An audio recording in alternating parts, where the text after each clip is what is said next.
Nous entendrons maintenant le professeur Alessandro Ferrari, qui est professeur de droit ecclésiastique et canonique à la faculté de droit de l'Université de l'Insubri.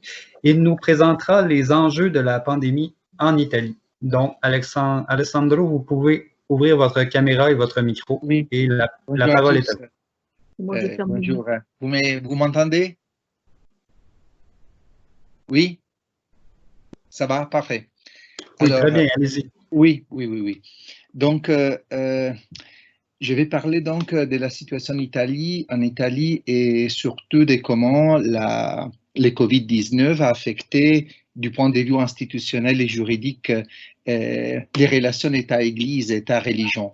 Et donc, ça, c'est une particularité, je dirais, italienne, de voir toujours ces aspects aussi du point de vue institutionnel où les religions jouent le rôle d'ordre juridique toujours. Et même dans ces cas-là, on peut avoir beaucoup des questions intéressantes qui sont émergées face à cette situation nouvelle. Donc, l'Italie, comme vous savez, a été bien affectée par la crise dans le sens que on a eu à peu près 220 000 malades, plus de 30 000 décédés, et c'est intéressant, parmi eux, plus d'une centaine de prêtres. Et c'est là on va retourner. Et la question religieuse a été centrale du point de vue de la gestion juridique de cette situation. Parce que dès le début, la présidente du Conseil des ministres a procédé avec une série de décrets d'urgence qui affectaient différentes libertés, parmi lesquelles aussi la liberté religieuse. Et en particulier, on a procédé pas en fermant les églises ou les autres lieux de culte, mais en suspendant toutes les cérémonies, ce qu'on a appelé les cérémonies religieuses et civiles. À côté de ça, donc suspension des célébrations, et donc cela voulait dire pas de fonctions ouvertes au public. Les prêtres pouvaient, ou les autres ministres de culte pouvaient célébrer leur rituel en absence du public, et en même temps une limite à la circulation, dans le sens que l'exercice de la liberté religieuse n'était pas une bonne motivation, une raison justifiée pour sortir de la maison. On pouvait entrer dans l'église si on allait faire des courses, si on allait faire des autres choses, à travailler, si l'église était dans les lieux pour le travail, mais on ne pouvait pas sortir pour aller à l'église. La raison de cela, c'était que la liberté religieuse était vue surtout dans sa dimension potentiellement associative, et donc même déroger et permettre à la liberté religieuse en soi-même, à titre individuel, d'être exercée, épouvanter un peu le gouvernement pour les faits assemblaires qui nécessairement pouvaient donner lieu sans contrôle. Donc, face à ces mesures qui, comme vous voyez, ont limité la liberté en voie générale, donc on n'a pas permis des exceptions cas par cas, on n'a pas permis de gérer à niveau local, par exemple, la situation, mais ont été des interdictions sur tous les territoires nationaux. Les confessions religieuses, tous ensemble, ont réagi d'un premier moment, en utilisant l'état de nécessité. Donc, les dangers étaient là et donc chaque religion a trouvé en soi-même, dans ses principes, les raisons pour accepter ses limites.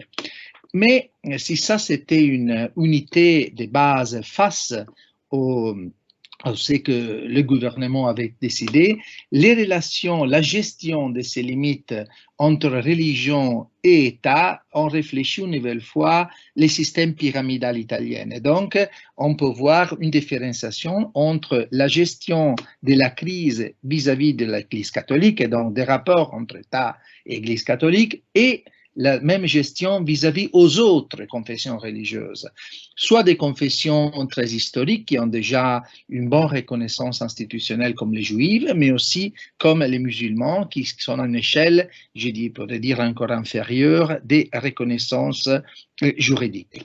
Donc, l'Église catholique, avant tout, comment a réagi au premier moment?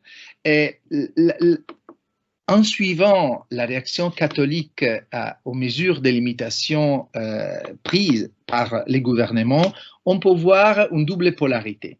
Il y a une polarité de type institutionnel qui est la polarité une dialectique entre les papes et la conférence épiscopale italienne. Là, c'est un rapport qui n'est pas encore été métabolisé. Donc, comment gérer les papes qui se trouvent à Rome, qui est le primat de l'Église italienne, mais qui, au même temps, n'est pas totalement à l'aise avec une conférence épiscopale qui est encore largement tributaire d'un passé où elle représentait, où elle voulait représenter les patrimoines culturels du pays et donc interpréter encore du point de vue d'un certain confessionnalisme culturel, un rôle institutionnel des représentants du pays. Donc d'un côté, on a eu un pape qui a poussé les évêques à jouer les rôles des défenseurs des villes, donc une fonction de résilience spirituelle vis-à-vis de la crise, donc des images du pape lui-même tout seul dans les vies de Rome contre les virus, les cérémonies de la Pâque, etc. Et au même temps, il exhortait les prêtres à être proches du peuple. Être proche du peuple avec les mesures de confinement n'était pas facile parce que les prêtres ne pouvaient pas sortir, même eux, ne pouvaient rien faire. Mais là, il y a eu un jeu d'instrumentalisation aussi des mots des papes quand il disait aux prêtres de sortir par des mouvements de droite ou dans le sens qu'on commençait à parler des limitations de la liberté religieuse et donc d'un état d'exception qui aurait suspendu des libertés. Et donc utiliser même les limites à la liberté religieuse en fonction politique très courte contre ce que le gouvernement avait décidé. Et donc cette situation qui opposait la religion confessionnelle et la religion séculière, la religion culturelle, n'était pas facile à gérer pour la conférence épiscopale italienne qui était entre deux feux. D'un côté, la nécessité de respecter les dispositions auxquelles elle-même croyait et d'un autre côté, être poussée à prendre des initiatives pour défendre une liberté religieuse prétendue menacée. Et donc, la situation, je dirais, au premier moment, quand les dangers étaient très forts, a été, je dirais, bien acceptée. Par exemple, on a vu l'Église catholique prendre une note pour la question des sépultures des musulmans qui n'ont pas beaucoup de cimetières, des lieux de sépulture en Italie, donc une attention de proximité. Parce que dès que l'Église catholique devait faire face à cette diminution institutionnelle de son rôle, d'un certain côté, les autres groupes religieux ont très vite accepté les dispositions du gouvernement et surtout les musulmans étaient préoccupés à montrer dans leur site l'acceptation des mesures du gouvernement et par exemple les changements dans les règles de la sépulture et donc ils invitaient à essentialiser les services parce que même les funérailles étaient interdites en Italie jusqu'à quelques jours, donc des mesures très dures. Et on voit là cette pyramide dont j'ai parlé, l'Église qui pouvait un peu même faire un peu rendre public un certain malaise et les autres avec plus de difficultés qui n'étaient pas à l'aise dans les droits d'avoir des droits, dans le sens que là on voyait la condition des minorités juridiques des autres communautés religieuses qui ne pouvaient pas avoir trop d'espace pour se gêner avec les gouvernements. Mais la situation qui était acceptée avec une certaine difficulté par l'Église catholique était le fait que ces mesures ont été prises à niveau unilatéral par l'État. Alors ça, c'est parfaitement légitime, dans le sens qu'on est dans un cadre de gestion du droit de la liberté religieuse, qui est un droit commun, et donc là, il y avait des intérêts généraux qui regardaient tous à la même manière, mais vous savez que l'État italien gère les questions religieuses avec une forte approche bilatérale institutionnelle. Et beaucoup de commentateurs ont commencé à dire que ces mesures unilatérales affectaient la liberté religieuse hors du cadre concordataire et ont commencé à souligner le fait que l'État n'avait pas respecté les concordats. Les concordats, il n'y a rien à faire juridiquement avec cette situation, mais c'était l'autre occasion pour l'Église en Italie de nourrir un sens de mise en écart, d'être pour la première fois, n'être pas considéré dans ce rôle institutionnel, tandis qu'en France, les pays séparatistes, Macron parla avec les groupes religieux et les cultes étaient interpellés, il y avait formellement une certaine certain bilatéralisme des caractères consensuels qu'il a manqué totalement dans la gestion italienne, où l'État a en voie unilatérale tout décidé.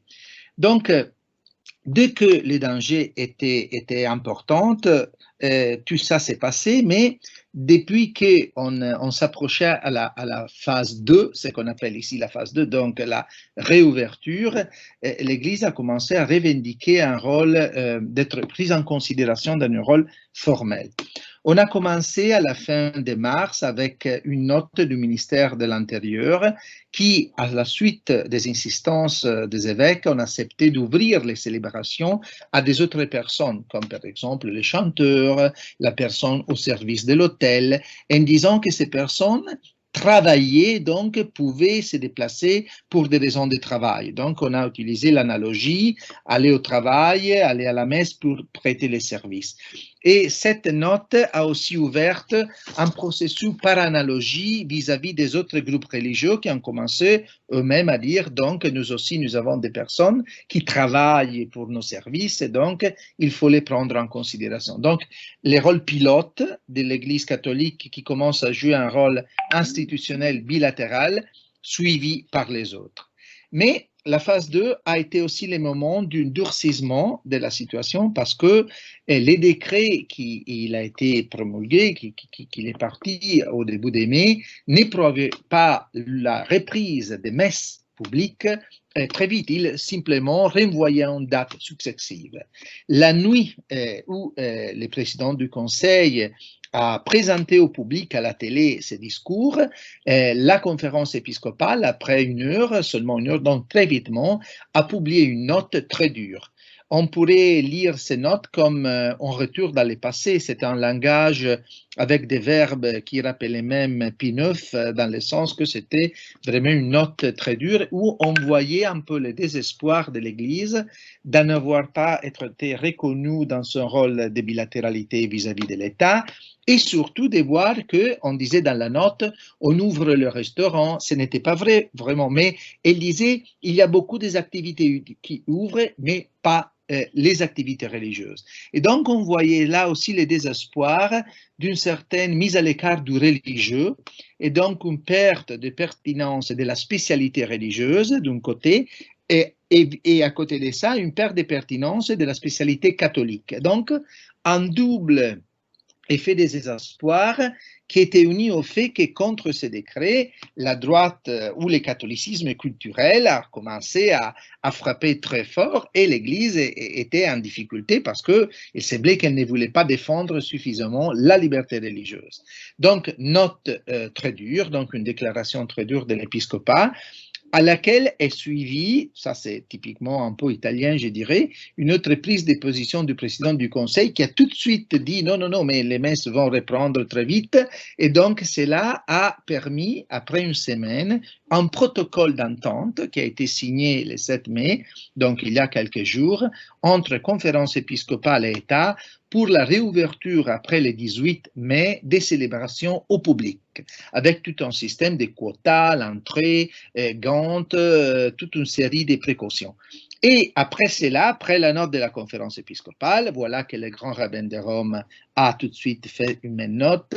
Les protestants eux-mêmes, avec certains représentants du protestantisme historique, qui disaient, mais nous ne voulons pas l'Eucharistie, nous avons notre rapport avec les cultes, et nous sommes ici en train de suivre les catholiques pour défendre la cultualité à la catholique. Donc là, il y a eu un peu de tension interne.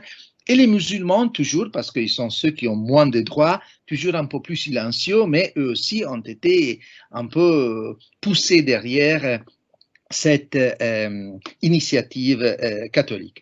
Et donc, protocole avec l'Église catholique et la promise des protocoles avec les autres, qui sont toujours les autres, mais pour l'instant, il y a eu seulement un webinaire avec les ministres de l'Intérieur, son délégué, et les autres cultes. Ils ont parlé et probablement, on aura des protocoles pour toutes les différentes confessions pour régler la réouverture selon la date prévue pour l'Église catholique, aussi pour les autres.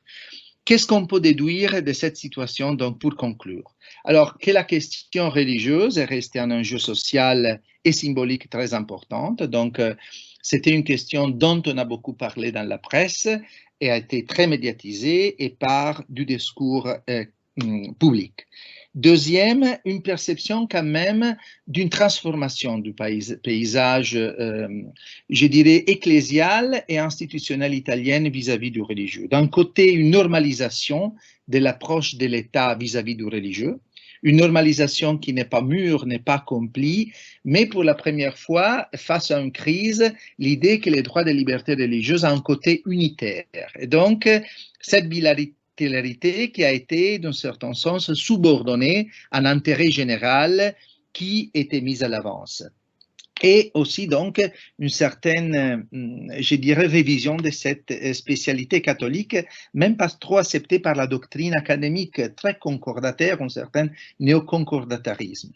D'autre côté, un autre changement plus interne à l'Église catholique, je dirais, où on voit, face à la note de l'épiscopat, on a eu une certaine protestation interne très forte dans beaucoup de catholiques qui ont mal vu cette prise de position dure de l'épiscopat pour la réouverture, pour les messes, et surtout mal vu parce que, à côté, dans toute cette période, on a eu en Italie beaucoup de productions, je dirais, des messes par le web, d'initiatives spirituelles par tous les systèmes, qui a eu une grande ampleur. Et donc, d'un côté, l'utilisation institutionnelle de ces moyens par les institutions ecclésiastiques, on n'a jamais eu si beaucoup de rosaires à la télé comme dans cette période, même suivis par beaucoup de monde.